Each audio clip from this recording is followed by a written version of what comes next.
Oke,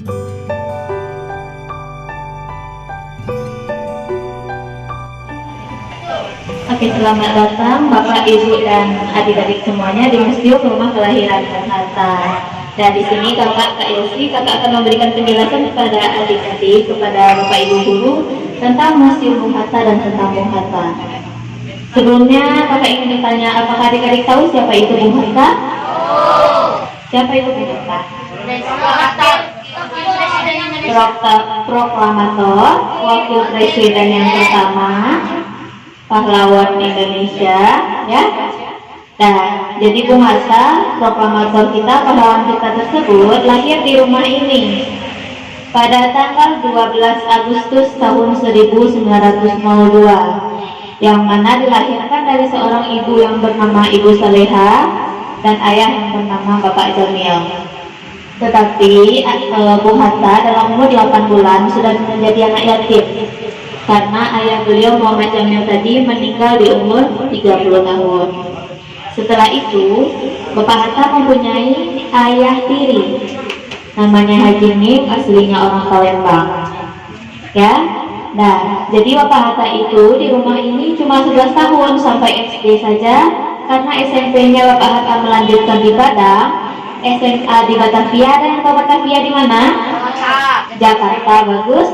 Ada yang jadi Bapak Hatta melanjutkan SMA di Batavia atau Jakarta dan kuliah di Belanda. Nah, jadi setelah dari Belanda, Bapak Hatta itu pulang ke Bukit Tinggi. Di sini ada foto Bapak Hatta setelah dari Belanda di umur 30 tahun. Nanti adik-adik bisa dibaca keterangannya yang mana Bung Hatta di sini, ya. Nah, jadi Bung Hatta dari SMP itu sudah aktif berorganisasi. Salah satunya bola. Ada yang suka bermain bola di sini? Baik. Semuanya? Oh, tidak. Ya, jadi Bung Hatta dari SMP sudah aktif berorganisasi. Sampai di Belanda pun Bung Hatta aktif berorganisasi. Salah satunya menjadi ketua mahasiswa Indonesia di Belanda. Dan sampai di Bukit Tinggi Bapak Hatta juga seperti itu, masih aktif berorganisasi sampai Bapak Hatta juga ikut memperjuangkan kemerdekaan Indonesia pada tanggal 17 Agustus 1945. Jadi Bapak Hatta sangat berperan besar dalam kemerdekaan Indonesia. Bapak Hatta juga ikut merumuskan teks proklamasi yang ada di belakang Kakak ini. Ini teks proklamasi yang ditulis tangan, dan ini teks proklamasi yang diketik. Jadi kata-kata yang ada di dalam ini itu Bung Hatta ikut serta dalam menyusunnya, ya. Makanya Bung Hatta disebut proklamator Indonesia. Sampai di sini paham? Ya. Jadi Bung Hatta dulu pernah berikrar tidak akan menikah sebelum Indonesia merdeka. Akhirnya setelah Indonesia merdeka pada tahun 17 Agustus tahun 45, barulah Bung Hatta menikah di bulan November tahun 1945 di umur 43 tahun. Dan Bung Hatta menikah dengan seorang gadis yang bernama Ibu Rahmi, kemudian dikaruniai 3 orang anak yang itu perempuan semua, Bu Mutia, Bu Kumala, dan Bu Halida, yang sekarang tiga-tiganya ada di Jakarta. Nah, kemudian Bung Hatta sudah semakin tua, sering sakit dan keluar masuk rumah sakit. Akhirnya Bung Hatta itu meninggal di Jakarta pada tanggal 14 Maret 1980 di umur 77 tahun 7 bulan. Sampai di sini paham yang Kakak ceritakan? Oke, selanjutnya Kakak akan menceritakan tentang museum rumah kelahiran Bung Hatta ini.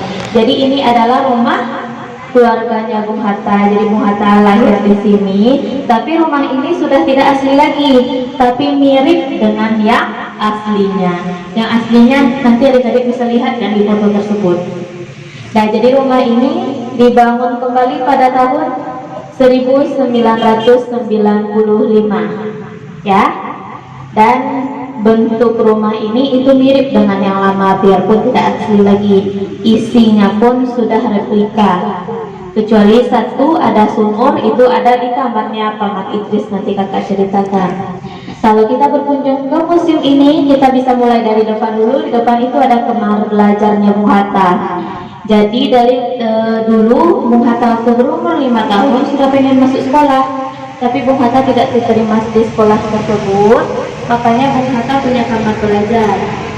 Jadi dulu waktu Bung Hatta mau masuk sekolah, tesnya seperti ini. Ternyata tangan Bung Hatta tidak bisa meraih telinga Bung Hatta, makanya Bung Hatta tidak diterima di sekolah tersebut. Akhirnya Bung Hatta belajarlah di kamar belajar itu, didampingi oleh pamannya Bapak Hatta. Jadi paman Bapak Hatta itu ada 2 orang, Paman Saleh dan Paman Idris, dan juga didampingi dengan kakaknya Bung Hatta, Rafi'ah nama kakak beliau. Dan setelah dari kamar belajar bisa masuk ke ruangan ini bisa dibilang ruang tamu. Nanti di setiap dinding rumah ini itu ada beberapa keterangan, bisa dibaca nanti. Ada silsilah, ada foto paman-paman, ada foto ibu Bung Hatta, ada foto perjalanan Bung Hatta, nanti bisa dibaca ya. Lanjut, di sebelah kanan kakak ada sebuah kamar namanya kamar Mama Saleh atau kamar Paman Saleh. Dan juga di sebelah kiri kakak itu ada kamar Mama Idris atau kamar Paman Idris. Di depan kakak ini ada 2 meja, adik-adik bisa lihat. Di depan kakak ini yang agak tinggi ini meja makan tamu. Kalau yang di sebelah sana itu meja tamu. Jadi kalau ada tamu diajak makan atau dijamu makan, makannya di sini. Sudah paham? Oke. Di kamar Mama Idris kakak bilang tadi ada satu yang asli, itu namanya sumur lama atau sumur, tempat air, sumber air.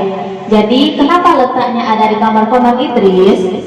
Karena pembangunan kembali rumah ini itu dimundurkan karena ada pelebaran jalan dahulunya, dimundurkanlah pembangunan rumah ini, makanya sumurnya sekarang terletak di kamar. Kalau dulunya sumur itu ada di belakang rumah. Paham sampai ruangan ini? Oke, kita lanjut ke belakang. Di belakang adik-adik nanti akan melihat ada 2 bangunan dari bambu namanya lumbung padi. Ada yang tahu apa fungsinya lumbung padi? Bagus, tempat penyimpanan padi. Jadi keluarga Bung Hatta mempunyai 2 lumbung padi karena keluarga beliau memiliki sawah yang luas di sekitar rumah ini dulu. Ya. Nah, di sebelah lumbung padi ada kamar bujang, kamarnya Bung Hatta. Di sebelah kamar Bung Hatta ada dapur. Di sebelah dapur ada kamar mandi. Di sebelah kamar mandi ada ruang perlengkapan Wendy yang sekarang kita jadikan gudang. Dan di sebelahnya lagi ada alat transportasi Bung Hatta untuk pergi mengaji dan sekolah namanya bugi. Ada yang tahu bugi? Tidak. Nanti bisa dilihat di belakang. Bugi itu mirip dengan Wendy, tapi cuma bisa ditumpangi oleh 2 orang aja. Paham? Paham? Oke, lanjut kita naik ke lantai 2. Sebelum adik-adik naik tangga itu ada sebuah meja, itu meja makan tamu. Meja makan keluarga. Kalau tamu di sini meja makannya, kalau di belakang itu meja makan keluarga. Nanti bisa naik ke lantai 2. Di lantai 2 adik-adik akan melihat ruangan seperti ini juga. Ya. Jadi ada 2 kamar juga, ada 1 ruangan. Kalau ruangan yang di sebelah kanan kakak, itu kamar kakek neneknya Bung Hatta. Jadi yang tinggal di rumah ini ada kakek, nenek, ibu Bung Hatta, dan Bung Hatta berserta kakak dan adik beliau. Nah, di depan juga ada beranda. Jadi dari beranda itu Bapak Hatta suka nyantai sore. Ya. Jadi dari beranda itu bisa dilihat Gunung Merapi dan juga Gunung Sigala. Paham? Nanti adik-adik kalau ke lantai 2 bisa lihat juga pemandangannya nanti ya. Dan yang terakhir sebelah kiri kakak itu ada kamar orang tua Bung Hatta, dan disitulah Bung Hatta dilahirkan. Jadi adik bisa lihat seperti apa kamar orang tua Bung Hatta, seperti apa kamar tempat Bung Hatta dilahirkan. Lebih kurangnya seperti itulah kira-kira tempat Bung Hatta lahir. Sampai di sini paham yang kakak jelaskan? Paham? Oke, selanjutnya adik-adik boleh berkeliling di rumah ini dengan syarat yang pertama tidak boleh berlari-lari, yang kedua tidak boleh bergelut, ya, yang ketiga tidak boleh memegang koleksi yang ada di rumah ini.